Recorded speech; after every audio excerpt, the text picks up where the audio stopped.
ज्ञानतिमिरान्धस्य ज्ञानाञ्जनशलाकया चक्षुरुन्मीलितं येन तस्मै श्रीगुरवे नमः। नमः ॐ विष्णुपादाय कृष्णप्रेष्ठाय भूतले श्रीमते भक्तिविकासस्वामिन्निति नामिने। नमः ॐ विष्णुपादाय कृष्णप्रेष्ठाय भूतले श्रीमते भक्तिवेदान्तस्वामिनिति नामिने। नमस्ते सारस्वते देवे गौरवाणी प्रचारिणे निर्विशेषशून्यवादी पाश्चात्यदेशतारिणे। जय श्री कृष्ण चैतन्य प्रभु नित्यानंद श्री अद्वैत गदाधर श्रीवासादि गौरभक्तवृंद।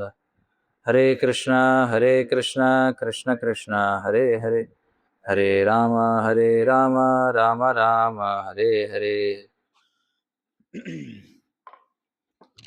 చర్చిస్తున్నది శ్రీ చాణక్య నీతి శాస్త్రం 8వ అధ్యాయం మొదటి శ్లోకం.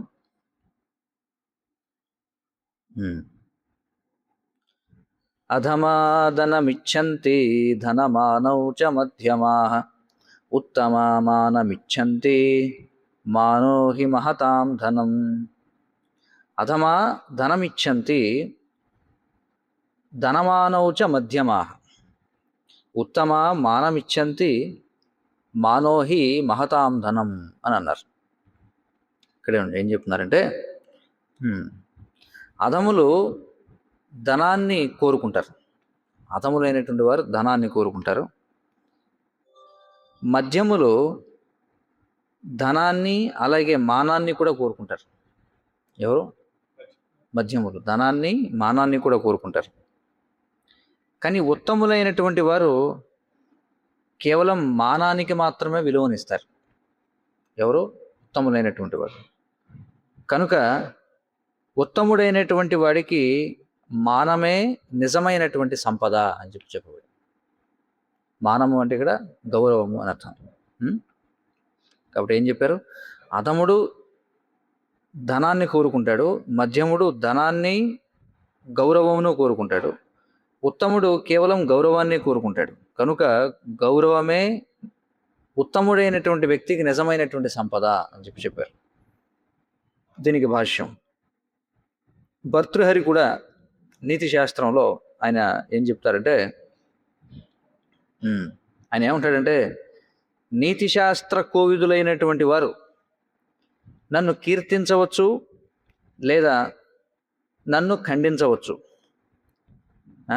లక్ష్మీదేవి నా గృహంలోకి ప్రవేశించవచ్చు లేదా ఆమె కోరినట్టు విడిచిపెట్టి వెళ్ళనవచ్చు.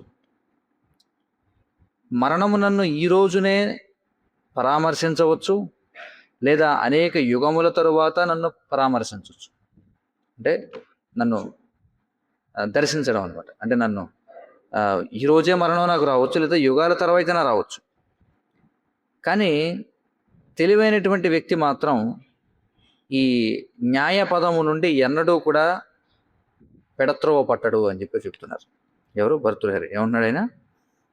నీతి శాస్త్రం నన్ను కీర్తించనివ్వండి, నన్ను ఖండించనివ్వండి, లక్ష్మీదేవి నా గృహంలోకి ప్రవేశించనివ్వండి లేదా ఆమె కోరినట్టుగా నిష్క్రమించనివ్వండి, మరణం ఈరోజే నన్ను పరామర్శించనివ్వండి లేదా అనేక యుగముల తర్వాత నన్ను పరామర్శించనివ్వండి.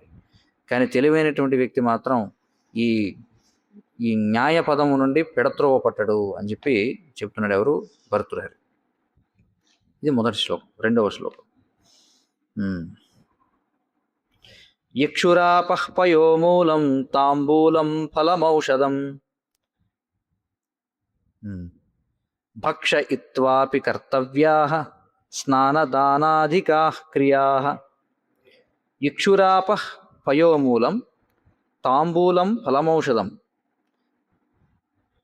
భక్షయిత్వాపి కర్తవ్యాః స్నానదానాధికాః ప్రియాః అని చెప్పుకుంటున్నారు. ఏమంటున్నారంటే,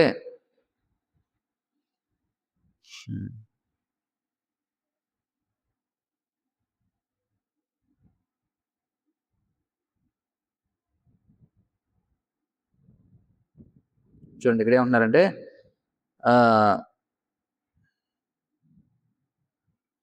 ఎవరైతే చెరుకు గర్ర స్వీకరించిన తర్వాత కానీ, అంటే చెరుకు కర్ర తిన్న తర్వాత కానీ, నీరు స్వీకరించిన తర్వాత కానీ, పాలు స్వీకరించిన తర్వాత కానీ, లేదా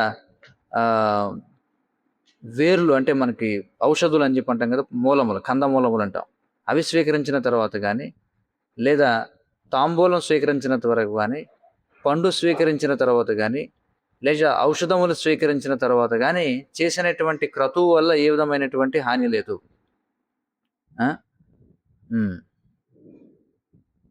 ఎందుకంటే ఒకవేళ అతడు ఇక్కడ ఏం చెప్తున్నారంటే, engages in his daily religious activities of bathing, giving alms and other religious rites. ఇక్కడ ఏం చెప్తున్నారు, there is no harm to the ritual incurred by him who after partaking sugar cane, water, milk, roots, betel nut, fruit or medicines, engages in his daily religious activities of bathing, giving alms and other religious rites. అది అంటే ఇక్కడ చెప్పబడినటువంటివి స్వీకరించిన తర్వాత ఒకవేళ ఒక వ్యక్తి తన దైనందినమైనటువంటి క్రతువులలో, అంటే ఏమిటి దైనందిన క్రతువులు అంటే స్నానము చేయడం, లేదా దానం ఇవ్వడం, లేదా ఇతర ధార్మిక కార్యాలు చేయడంలో ఎలాంటి హాని లేదు అని చెప్తున్నాడు. ఇక్కడ భాష్యంలో ఏం చెప్తున్నారంటే, ఉత్తరప్రదేశ్ మరియు బీహార్ రాష్ట్రాల్లో ఈ తాంబూలం నవలడం అనేది చాలా ప్రాచుర్యంలో ఉన్నటువంటి పని. మీరు అందుకే ఉత్తర భారతదేశం వెళితే, అంటే అప్పట్లో వాళ్ళు తాంబూలం తినేవారు, ఇప్పట్లో అయితే కనీళ్ళు రకరకాలు తింటూ ఉంటారు. మీరు పైకి వెళ్ళండి, ఒరిస్సా దగ్గర నుంచి పైకి వెళితే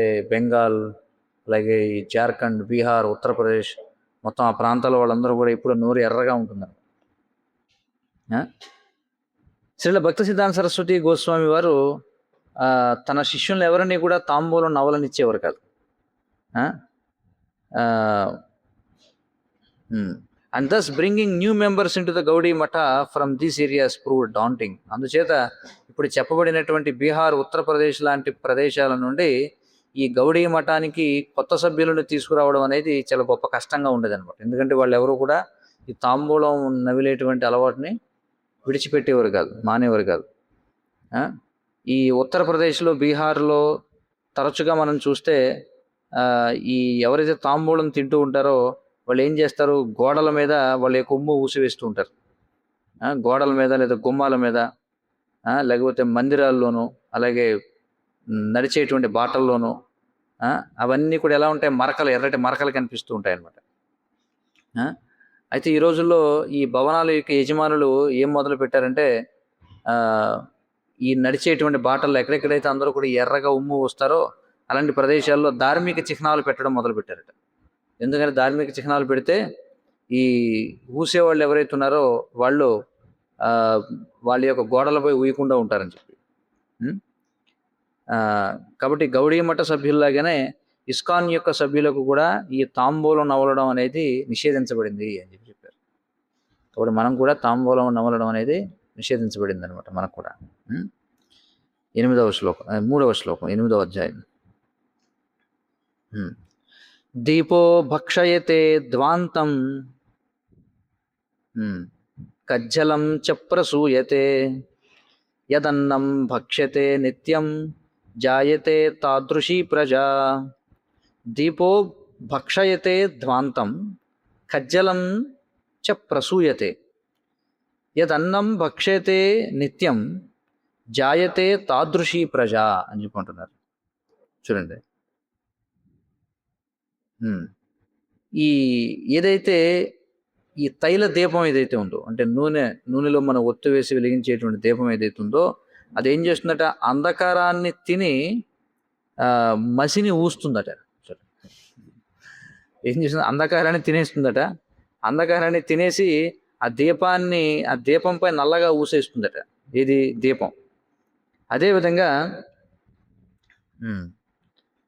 మనం తీసుకునేటువంటి ఆహార స్వభావాన్ని అనుసరించి మనం అదే లక్షణాలు కలిగినటువంటి సంతానాన్ని ఉత్పన్నం చేస్తాం అని చెప్పుకుంటున్నాడు.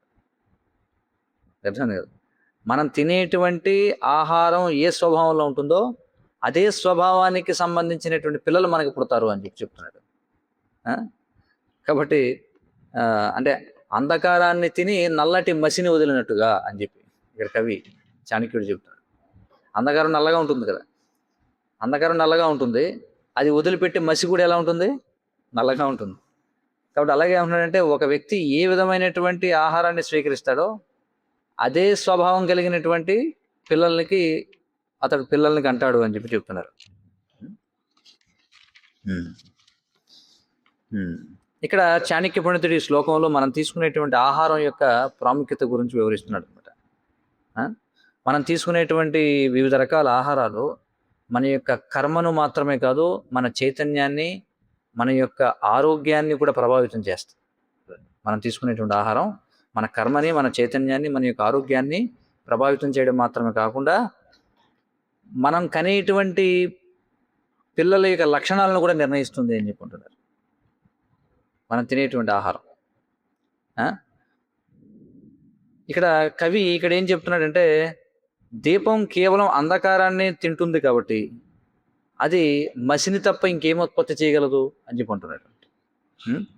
శ్రీకృష్ణ భగవానుడు భగవద్గీతలో వివరించినట్లుగా, భగవద్గీత 17వ అధ్యాయం 8 నుంచి 10 శ్లోకాల్లో వివరించినట్టుగా, మనం తీసుకునేటువంటి ఆహార పదార్థాలు అనేవి 3 మౌలికమైనటువంటి తరగతుల్లో ఉంటాయి. సత్వగుణం, రజోగుణం, తమోగుణం. మరి రతిశాస్త్రంలో, ఈ రతిశాస్త్రం అనేది ఒక పౌరాణికమైనటువంటి చర్చ. ఎవరి మధ్య జరిగింది పౌరాణికమైన చర్చ అంటే, శివునికి పార్వతికి మధ్య జరిగినటువంటి ఒక పౌరాణికమైనటువంటి చర్చ, దానిని రతిశాస్త్రము అంటారు. అది దేని గురించట అంటే, సరైనటువంటి సంతానాన్ని కనడం గురించినటువంటి చర్చ. అందులో ఏమని హెచ్చరించబడిందంటే, ఒక శూద్రుడి చేత వండబడినటువంటి ఆహారంతో నిండిన కడుపు కలిగిన వాడు మైథున సంపర్కం అంటే మైథునంలో పాల్గొనడంపై హెచ్చరిక చేయబడింది. ఏం చెప్పారు ఇక్కడ? ఎవరి ఉదరం అయితే శూద్రుడి చేత వండబడినటువంటి ఆహారంతో నిండి ఉంటుందో అలాంటి వాడు మైథునంలో పాల్గొనకూడదని హెచ్చరించబడింది. ఎందుకంటే నువ్వు ఏం తింటావో అదే నువ్వు కాబట్టి. ఇది అందరికీ తెలిసినటువంటి ప్రకటన. You are what you eat అని చెప్పి అంటారు. కాబట్టి ఇక్కడ మనం తెలుసుకునేటువంటి విషయం ఏంటంటే, మనం ఏదైతే తింటామో దాన్నే కంటాం అని చెప్పుకుంటున్నారు. నువ్వు ఏదైతే తింటావో దాన్నే కంటావు, అది ఇక్కడ సామెత. తల్లిదండ్రులు చేసినటువంటి పాపాలు అవి పిల్లలపై రుద్దపడతాయి. అంటే తల్లిదండ్రుల యొక్క ఆహారపు అలవాట్లు కూడా. కాబట్టి మన తల్లిదండ్రులు తినేటువంటి ఆహారం ఏదైతే ఉందో అది అనవసరమైనటువంటి లక్షణాలు కలిగినటువంటి పిల్లలు పుట్టడానికి కారణమవుతుంది. లేదా శారీరకమైనటువంటి లోపాలు కూడా కలిగి ఉంటారు వాళ్ళు తల్లిదండ్రులు తినేటువంటి ఆహారాన్ని బట్టి. కృష్ణుడు చెప్తున్నాడు, ఏమంటున్నాడు? ద్వౌభూత సర్గౌ లోకేస్మిన్ దైవ ఆసుర ఏవచ అని చెప్పుకుంటున్నాడు. ఈ ప్రపంచంలో 2 రకాల జీవులు సృష్టించబడతారు. దైవ లక్షణాలు కలిగిన వాళ్ళు, అసుర లక్షణాలు కలిగినటువంటి వాళ్ళు. భగవద్గీత 16వ అధ్యాయం 6వ శ్లోకంలో కృష్ణుడు ఏం చెప్తున్నాడంటే, ఈ అసుర స్వభావం కలిగిన వారంటే ఎవరు? వారు పనికిరానటువంటి పనుల్లో నిమగ్నం అవుతారు. ప్రపంచ నాశనానికి దారితీసే దారుణమైనటువంటి పనుల్లో వీళ్ళు నిమగ్నం అవుతూ ఉంటారు. ఇది 16వ అధ్యాయం 9వ శ్లోకంలో చెప్తాడు. మరి కృష్ణుడు ఎప్పుడైతే ఈ మాటలు అర్జునుడికి చెప్పాడో, ఆ మాటలు ఆనాడు ఎంత నిజమో ఈనాడు అంతే నిజం అని చెప్పుకుంటున్నారు. అర్థమవుతుంది కదా? మరి ప్రస్తుతం మనం ఉన్నటువంటి ఈ ఆసురిక సమాజం ఏదైతే ఉందో, ఈ ఆసురిక సమాజం అంతా దేంతో నిండిపోయి ఉంది అంటే, కలుషితం చేసేటువంటి వాహనాలు, కర్మాగారాలు, కబేళాలు, అలాగే మూర్ఖంగా ఈ యొక్క ఇంధనంపై ఆధారపడడం, ఇవన్నీ కూడా ఏం చేస్తున్నాయంటే ఈ దారుణమైనటువంటి యుద్ధాలను సృష్టిస్తున్నాయి. మరి ఈ విధమైనటువంటి ఆసురిక సమాజాన్ని కేవలం కృష్ణ చైతన్యం ద్వారా, సంకీర్తన యజ్ఞం ద్వారా మాత్రమే మనం చికిత్స చేయగలం అని చెప్పుకుంటున్నారు. ఈ ఆసురిక సమాజానికి దీన్ని ఎలా పరిష్కరించగలం? కృష్ణ చైతన్యం ద్వారా, సంకీర్తన యజ్ఞం ద్వారా. చూడండి, కాబట్టి ఒక తరం నుండి మరొక తరానికి ఈ ఆధ్యాత్మిక ప్రగతిని విస్తరించడానికి మనకు ఉపదేశించబడినటువంటి ప్రక్రియ ఏమిటంటే, కేవలం తాజా సత్వగుణంలో ఉన్నటువంటి ఆహారాన్ని తినడం ద్వారా మాత్రమే. సత్వగుణంలో ఉన్నటువంటి తాజా ఆహారాన్ని తినడం వల్ల మనం తర్వాత తరానికి ఆధ్యాత్మికమైనటువంటి ప్రగతిని విస్తరింపజేయగలం అని చెప్పుకుంటున్నారు. మరి సత్వగుణంలో ఉన్నటువంటి ఆహారాలు అంటే ఏమిటి? పాలు, ధాన్యం, అలాగే రకరకాల పప్పులు, పండ్లు అలాగే కూరగాయలు ఏవైతే సక్రమంగా వండి భగవంతుడికి నివేదన చేయబడతాయో అవి. ఆ విధమైనటువంటి ఆహార పదార్థాలు ప్రసాదముగా స్వీకరించబడతాయి. ప్రసాదం అంటే ఏమిటి? భగవంతుని యొక్క కృప. ఆ విధంగా అవి స్వీకరించబడి అన్ని విధాలుగా భక్తులను సంరక్షిస్తాయి అని చెప్పుకుంటున్నారు. అంటే అన్ని విధాలుగా అంటే ఏమిటి? ఆ కుటుంబం నుండి పుట్టబోయేటువంటి జీవుల యొక్క లక్షణాలను కూడా అవి నిర్ణయిస్తాయి అని చెప్పుకుంటున్నారు. అందుచేత నీవు ఏమి తింటావో అదే కంటావు, అది ఇక్కడ చెప్పారు. అది ఈ శ్లోకంలో చెప్పబడింది. తర్వాత 4వ శ్లోకం.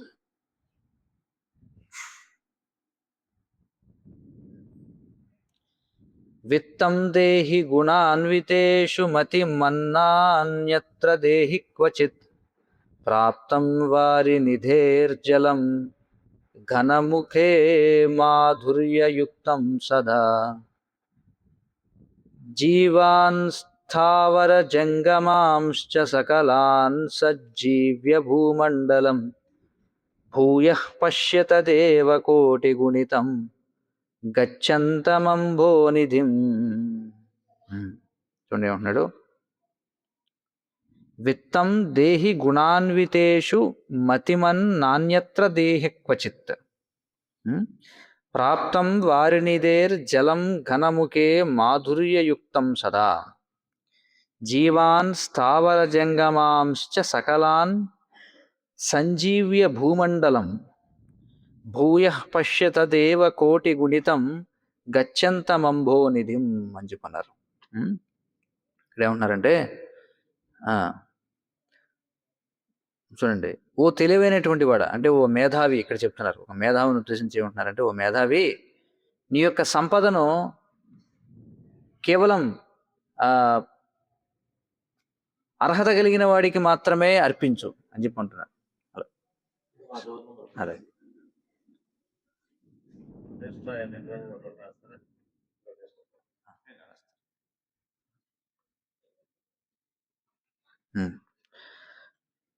ఇక్కడ ఏం చెప్తున్నారంటే చాణక్య పండితుడు, ఓ మేధావి, నీ యొక్క సంపదను అర్హత కలిగినటువంటి వాడికి మాత్రమే అందించు, అంతేగాని ఎన్నడూ ఇతరులకు కాదు.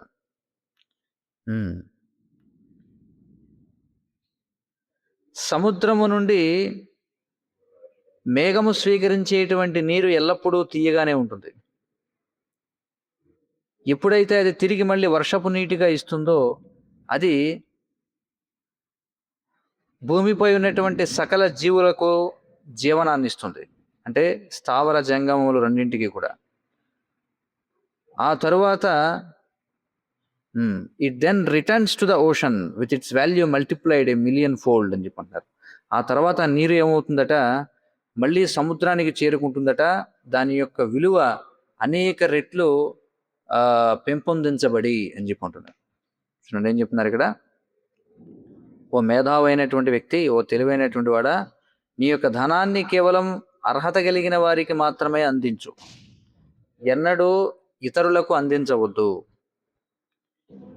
మేఘములు ఏ నీటినైతే సముద్రము నుండి తీసుకుంటాయో అవి ఎల్లప్పుడూ కూడా మధురముగానే ఉంటాయి. ఎప్పుడైతే సముద్రము నుండి మేఘములు తీసుకునేటువంటి నీరు వర్షపు నీరుగా తిరిగి వస్తుందో అది భూమిపై ఉన్నటువంటి సకల జీవులను కూడా వారికి జీవనాన్ని కలిగిస్తుంది. అంటే స్థావర జంగములు రెండింటికి కూడా. ఆ తరువాత అది సముద్రానికి చేరుకుంటుందట. దాని యొక్క విలువ ఎన్నో లక్షల రెట్లు ద్విగుణీకృతమై అని చెప్పుకుంటున్నారు, భాష్యం చెప్తున్నారు. వరుణుడు అంటే సముద్ర దేవత.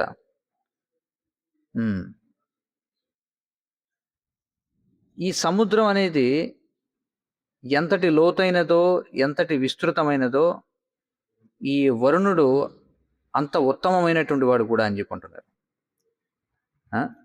అంటే ఈ సముద్ర దేవత అయినటువంటి వరుణుడు ఎంత లోతైన వాడో, ఎంత విస్తృతమైన వాడో అంతే ఉత్తమమైన వాడు. ఆ విధంగా అతడు ఏం చేస్తాడట, చాలా సులభంగా తన యొక్క నీటిని మేఘానికి ఇస్తాడట. చూడండి, తన యొక్క నీటిని మేఘానికి ఇస్తాడు. మరి సముద్రపు నీరు అది ఉప్పగా ఉన్నప్పటికీ ఎప్పుడైతే మేఘానికి ఈ నీటిని ఇస్తుందో అప్పుడు తీయగా మారుతుందట. చూడండి ఎలాంటి ఉపమానం ఇక్కడ చెప్పారు. ఏమంటున్నారు ఇక్కడ, సముద్రపు నీరు ఉప్పగా ఉన్నప్పటికీ ఎప్పుడైతే సముద్రం తన నీటిని మేఘానికి ఇస్తుందో అప్పుడు అది మధురముగా మారుతుంది. ఈ మేఘం ఏం చేస్తుంది, ఈ నీటిని భూమిపై ఉన్నటువంటి, ఈ భూమాతపై ఉన్నటువంటి సకల జీవులకు ఆశీర్వాదంగా కురిపిస్తుందట మేఘం, వర్షంగా. ఎప్పుడైతే ఈ మేఘాల నుండి కురిసినటువంటి నీరు అది కాలువలు కడుతుందో అదేం చేస్తుంది, సకల జీవులను పరిశుభ్రం చేస్తుంది, వారిని పోషిస్తుంది. ఆ తర్వాత ఈ ఈ కాలువలన్నీ ఏమవుతాయి, నదులలో కలుస్తాయి. ఈ నదులన్నీ మళ్ళీ ఏం చేస్తాయి, సముద్రంలో చేరతాయి ఈ భూమిని ఆశీర్వదించిన తరువాత. కాబట్టి ఇది సత్వగుణంలో చేయబడేటువంటి దానాన్ని ఈ ఉపమానంతో మనం పోల్చవచ్చు అని చెప్పుకుంటున్నారు. చూడండి ఇక్కడ ఏమంటున్నారు, this may be compared with charity in the mood of goodness which rather than becoming a source of loss is the means to increase one's own wealth and prosperity. చూడండి ఈ విధంగా సత్వగుణంలో చేయబడేటువంటి దానం ఏదైతే ఉందో అది నష్టంగా మారకుండా ఏం చేస్తుందట, వ్యక్తి యొక్క సంపదను సమృద్ధిని పెంచుతుంది అని చెప్పంటున్నారు సత్వగుణంలో చేయబడేటువంటి దానం. చాణక్య పండితుడు ఇక్కడ ఎన్నో ప్రదేశాలలో దానం గురించి నొక్కి చెబుతున్నాడు. కానీ ఈ శ్లోకంలో ఏ విధమైనటువంటి దానం చేస్తే అది ఏ విధమైనటువంటి దానం చేస్తే లాభప్రదంగా ఉంటుంది అనేటువంటి విషయాన్ని ఇక్కడ తెలియజేస్తున్నాడు అనమాట. చూడండి ఏమంటున్నాడు, వైదిక సమాజంలో బ్రాహ్మణులు, ఇక్కడ వైదిక సమాజంలో బ్రాహ్మణులు ఈ శ్లోకంలో చెప్పబడినటువంటి మేఘాలతో పోల్చబడ్డారనమాట. మరి ఈ బ్రాహ్మణులు వివిధ వ్యక్తులు ఇచ్చేటువంటి దానాలు ఏవైతే ఉన్నాయో వాటిని స్వీకరించడానికి వారికి అధికారం ఇవ్వబడింది. ఎందుకని బ్రాహ్మణులకు అందరూ ఇచ్చేటువంటి విరాళాలను స్వీకరించడానికి అధికారం ఇవ్వబడిందంటే, వాళ్ళు తీసుకున్నది ప్రతిదాన్ని కూడా మళ్ళీ భగవంతునికి, పరబ్రహ్మమునైనటువంటి శ్రీకృష్ణునికి సమర్పిస్తారు కాబట్టి. ఒక భక్తునికి ఇచ్చినటువంటి ధనం ఏదైతే ఉందో అది సమాజ క్షేమానికి ఉపయోగపడడం మాత్రమే కాదు, అది ఏం చేస్తుందట, వ్యక్తి యొక్క సంపదను, దివ్యమైనటువంటి పుణ్యాన్ని ఇవ్వడం ద్వారా పెంచుతుంది అని చెప్పుకుంటున్నారు. ఒక భక్తుడికి ఇవ్వబడినటువంటి దానం ఏదైతే ఉందో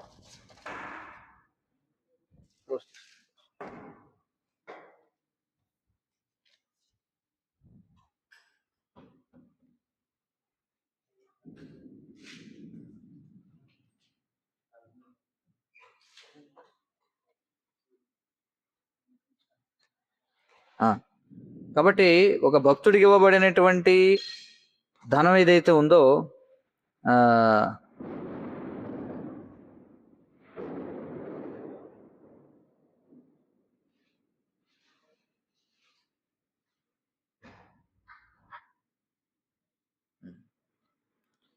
ఒక భక్తుడికి ఇవ్వబడినటువంటి ధనం ఏదైతే ఉందో అది ఇక్కడ ఏం చెప్తున్నారంటే, అది వ్యక్తి యొక్క సంపదను పెంచడం మాత్రమే కాదు, దివ్యమైనటువంటి పుణ్యాన్ని కూడా పెంచుతుంది అని చెప్తున్నారు.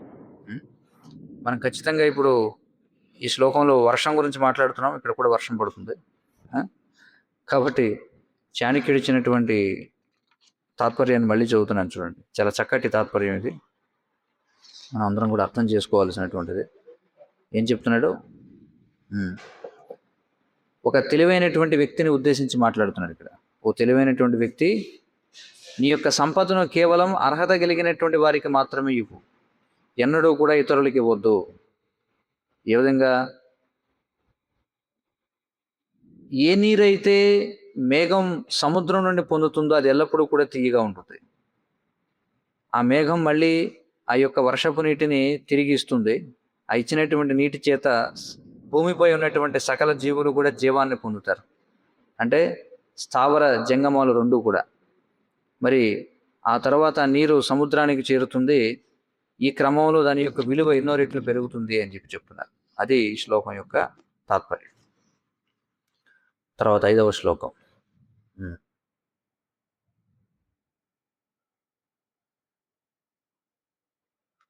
చండాలానాం సహస్రైశ్చ సూరిభిస్తత్వదర్శిభిః ఏకో హి యవనః ప్రోక్తో న నీచో యవనాత్ పరః.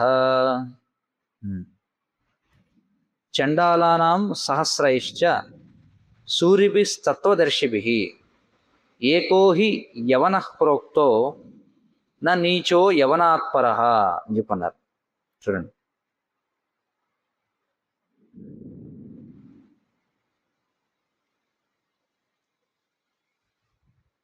సకల పదార్థముల యొక్క నాణ్యతను తెలిసినటువంటి మేధావులు ఎవరైతే ఉన్నారో వాళ్ళు ఏమని చెప్పారట అంటే, ఒక యవనుడు 1000 మంది చండాలులతో సమానం అని చెప్పారు. ఒక యవనుడు 1000 మంది చండాలులతో సమానం. కనుక యవనుడే మానవ జాతిలో అత్యంత అధముడు, అతడి కంటే అధమైన వాళ్ళు ఇంకొకరు లేరు అని చెప్పారు. యవనుడి కంటే అధమమైనటువంటి వాడు మరొకడు లేడు అని చెప్పుకుంటారు. ఏమన్నారు ఇక్కడ చూడండి,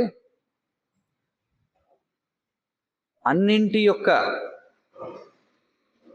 విలువను విశ్లేషించినటువంటి మేధావులు వాళ్ళు ఏమని చెప్పారట, ఒక యవనుడు 1000 మంది చండాలులతో సమానము అని చెప్పన్నారు. కనుక యవనుడే సమస్త మానవాళిలో అధముడైనటువంటి వాడు, అతడి కంటే అధములు మరొకరు లేరు అని చెప్పంటారు. భాష్యం చూద్దాం. ఇక్కడ యవనుడు అంటే అర్థం ఏమిటంటే మాంసాహారం తినేవాడు అని. అయితే ఈ యవనుడు అనేటువంటి పదం గ్రీకులకు వర్తిస్తుంది అని చెప్పంటారు. గ్రీకు దేశస్థులు వారిని యవనులు అని చెప్పంటారు. అయితే చాణక్య పండితుడు జీవించి ఉన్నటువంటి కాలం ఎలాంటిదంటే, భారతదేశం ఈ అలెగ్జాండర్ అనేటువంటి వాడు తన సైన్యంతో దాడి చేసినటువంటి కాలంలో ఉన్నాడు. చూడండి కదా, అలెగ్జాండర్ ద గ్రేట్ అంటారు. అతడు తన సైన్యంతో భారతదేశంపై దాడి చేసిన సమయంలో చాణక్య పండితుడు జీవించాడు అనమాట. మరి అసలు ఈ అలెగ్జాండర్ భారతదేశాన్ని విడిచిపెట్టి ఎందుకు వెళ్ళిపోయాడు అనే దాని గురించి అనేక కథనాలు ఉన్నాయి. వాస్తవంగా చెప్పాలంటే మరి భారతీయ వివరణ అనుసరించి, అంటే చరిత్రను ఒక్కొక్కరు ఒక్కొక్క రకంగా చెప్పుకుంటారు. మరి భారతీయ వివరణ అనుసరించి ఈ చాణక్య పండితుని యొక్క మార్గదర్శనంలో ఉన్నటువంటి చంద్రగుప్త మౌర్యుడు ఎవరైతే ఉన్నాడో అతడే అలెగ్జాండర్ని ఓడించి ఈ గ్రీకులు వెనుదిరిగి వెళ్ళిపోయేలా చేశాడు అని చెప్పి భారతీయ చరిత్ర చెబుతుంది. మరి ఈ భారతీయ చరిత్ర అనేక శతాబ్దాలుగా తప్పుగా వక్రీకరించబడి చెప్పబడుతూ ఉంది. ఎందుకంటే ఈ భారతీయ చరిత్ర అంతా కూడా భారతదేశంపై దాడి చేసినటువంటి శత్రువుల చేత రాయబడింది. ముఖ్యంగా ఈ మొఘల్ ఎవరైతే ఉన్నారో వాళ్ళు, బ్రిటిష్ వాళ్ళు. మరి 1000 సంవత్సరాల పాటు ఈ పాండిత్యపరమైనటువంటి వివక్ష ఏదైతే ఉందో నిజమైనటువంటి భారతీయ వైభవాన్ని దాచిపెట్టింది అని చెప్పి అంటున్నారు. ఎందుకంటే ఇండియన్ హిస్టరీ, భారతీయ చరిత్ర అన్నప్పుడు ఇప్పుడు ఏదైతే భారతీయ చరిత్రగా చెప్పబడుతుందో ఇది మనం రాసుకున్న చరిత్ర కాదు. భారతదేశంపై దండయాత్ర చేసినటువంటి వారు రాసినటువంటి చరిత్రనే మన చరిత్రగా మనం చదువుకుంటూ ఉన్నాం. ఉదాహరణకి మీరు చూడండి, ఈ హిందూ అనేటువంటి పదం ఉంది. ఈ హిందూ అనేటువంటి పదం అది భారతీయ పదం కాదు. ఈ హిందూ అనేటువంటి పదం భారతీయ పదం కాదు, సంస్కృత పదం కూడా కాదు. ఇది బయట నుంచి వచ్చినటువంటి మహమ్మదీయులు ఎవరైతే ఉన్నారో వాళ్ళు పెట్టినటువంటి పేరు. అయితే వాళ్ళ యొక్క భాషలో ఈ పదం ఏదైతే ఉందో ఇది ఒక విధమైనటువంటి ఏం చెప్తాం, ఒక చీదరించుకునేటువంటి మాట లాంటిది అనమాట హిందూ అంటే. ఎలాంటిదంటే ఎవడన్నా బయట నుంచి వచ్చినటువంటి వాడు ఒరే వెధవా అని చెప్పి పిలిచాడు అనుకోండి, ఎవడన్నా వాడు తర్వాత ఎరా నీ పేరు ఏమిటంటే నా పేరు వెధవా అని చెప్పుకుంటాడు అలాగా. వాడెవడో వ్యంగ్యంగా చేదరించుకోవడానికి చెప్పినటువంటి మాటని మన పేరుగా మార్చుకుంటామా? లేదు. కాబట్టి హిందూ అనేటువంటి పేరు కూడా అలాంటిది ఒక విధంగా చెప్పాలంటే. వాస్తవానికి ఇది వర్ణాశ్రమ ధర్మము లేదా సనాతన ధర్మము అనేటువంటి పేరుతో పిలువబడేది.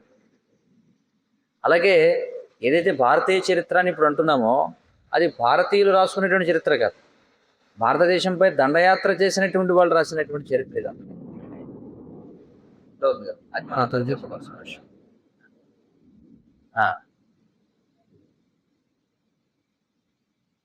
The wonder that was India చూడండి అనేటువంటి ఒక విజ్ఞాన సారస్వతం అంటే ఎన్సైక్లోపీడియా అని చెప్పి అంటారు. The wonder that was India అనేటువంటి ఒక ఎన్సైక్లోపీడియాలో ఏఎల్ భాషం అనేటువంటి పండితుడు, అంటే ఒక భారతీయ చరిత్రకు సంబంధించినటువంటి పండితుడు, అతడు ఒక సిరియా దేశానికి చెందినటువంటి ఒక సాధువు, అంటే ఒక ఖగోళ శాస్త్రజ్ఞుడు. సరే, మనం మళ్ళీ తరగతిని తర్వాత కొనసాగిద్దాం, ఎందుకంటే నెట్వర్క్ కూడా ప్రాబ్లంగా ఉంది వర్షం వల్ల. హరే కృష్ణ. సంసార దావానలిరలోకా ప్రాణాయ కారుణ ఘనాఘనత్యం సకల్యాణ గుణార్ణవశ వందే గురు శ్రీ చరణారవిందం.